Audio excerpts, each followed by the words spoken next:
everybody, Mother Pixels here. My name is Robin, and today we're going to talk about wide-angle lenses. Now, I love using my wide-angle lens, and if you love to shoot landscapes, street shots, or architecture, this is an essential lens that you need to have. The unique power of the wide-angle lens is its ability to distort. So by distortion, I mean it'll make things in the foreground look really large and things in the background look very small. Now, this unique ability of the wide-angle lens can either be used for awesome, amazing pictures, like the greatest pictures that you will probably take, especially when it comes to landscapes, or it can be your worst enemy. It can really ruin your pictures. What the hell was I thinking when I put this lens on? So I'm going to teach you how to use its power for good, and I'm going to show you examples on how not to use a wide-angle lens. This video is going to be divided in 3 parts: how to use it for landscape photography, how to use it or not for portraits, and finally how to do street shots with it, or architecture, or buildings or bridges, etc. So let's get started.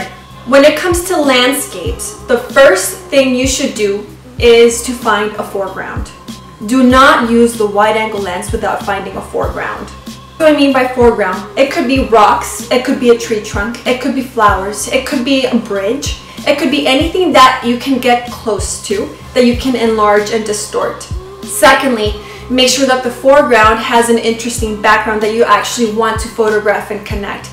This is how you do storytelling. You hear all the time, oh, tell stories through your pictures. Well, the first thing you need to do is find that foreground and make sure it has an interesting background. Once you have found your foreground, the second thing you need to do when you have your wide-angle lens is get really close to it. So I'm not just talking about 4 or 5 feet. I'm talking get down on the ground, get dirty, get wet. I don't care what you need to do, but you need to get close to that foreground so that you can maximize its size, distort it, and connect it to the background. The closer you get to the foreground, the bigger it's going to appear and the more creative your photography is going to be. I will get a foot close to the subject if possible, and if I can get even closer, I will. I've gotten so close to the point that my camera won't even take the picture, so I back away centimeter by centimeter until it allows me to focus and take that shot. Third rule is to really embrace the distortion.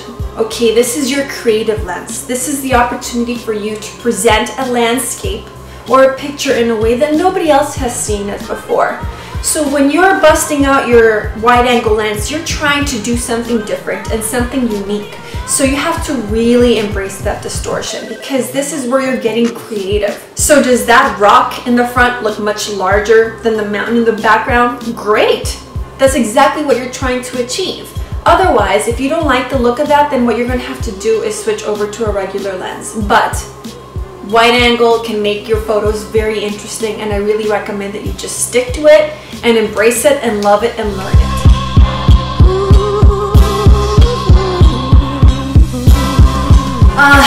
Portraits.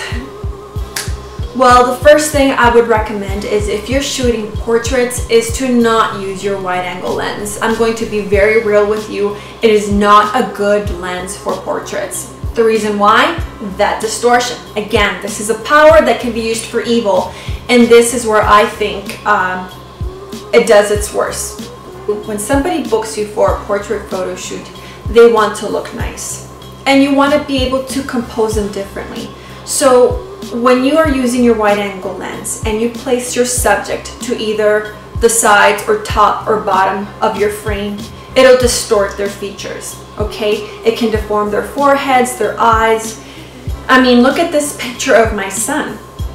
My poor little guy is really handsome, I promise, but look at his forehead, look at his face. I feel you, my little guy. That's a very bad angle for you. But what if this is the only lens you have, or you don't have time to switch? Maybe you see somebody walking down the street that you want to photograph, that you find interesting, but you don't have time to switch your lens? Well, the only way to get around the distortion is to center your subject. So the more centered your subject is, the less distortion there is going to be.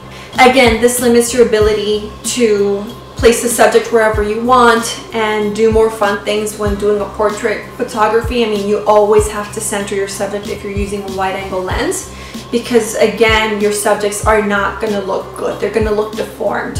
Third, when it comes to wide angle lenses for portraits, and I know this is kind of the opposite of what I just said, the only way to really get away with using your wide angle lens is if you're intentionally trying to distort your subject.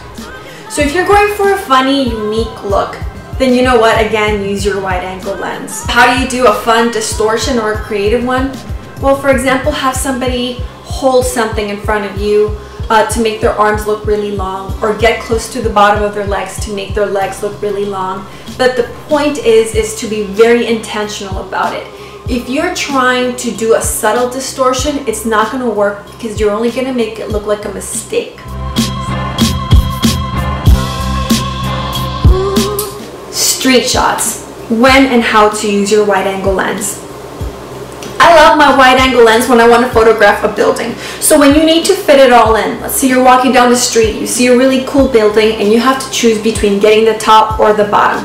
Well, your wide angle lens will allow you to get both. Same with architectural structures. So if you have a big cool sculpture that you want to take a picture of, or bridges, it's amazing because it'll give you the most wonderful vanishing point, because again, it makes everything in the foreground look really huge and then everything in the background look very small. So vanishing points are one of those compositional tools that you can use to make your pictures look very interesting. Another time to use your wide angle lens is when you are in an enclosed location. So for example, here I am at the Cave-In Basin in Banff, and it's a very small place. I can't really back up to try and get the whole picture in, but with my wide angle lens, it'll capture as much of the scene as possible, more so than just using a regular lens. Finally, with cityscapes, I would not use my wide angle lens with cityscapes unless you have interesting clouds that you want to photograph.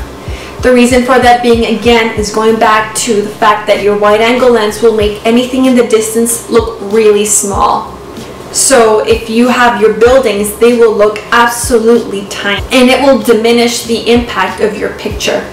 But if, for example, you have an interesting sky, you have storms, or you have that sunset with multiple colors and you want to capture some of that sky, then the wide angle lens is a great lens for that.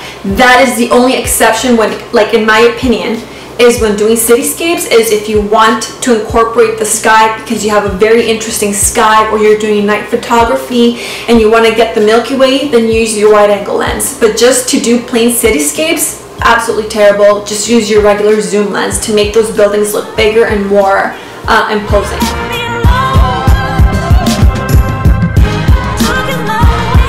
Again, your wide angle lens is just another tool that you can use, but to me, it has allowed me to get really creative, to tell stories through my pictures.